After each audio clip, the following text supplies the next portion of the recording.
তোমার এলোমেলো চুল আমার মন হইল ব্যাকুল, তোমার এলোমেলো চুল আমার মন হইল ব্যাকুল।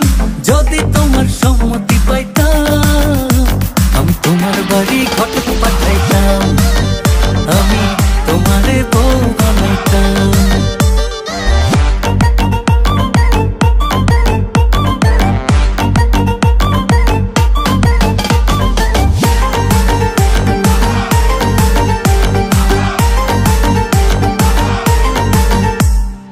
আসা যাওয়া পারা পারে লাগছে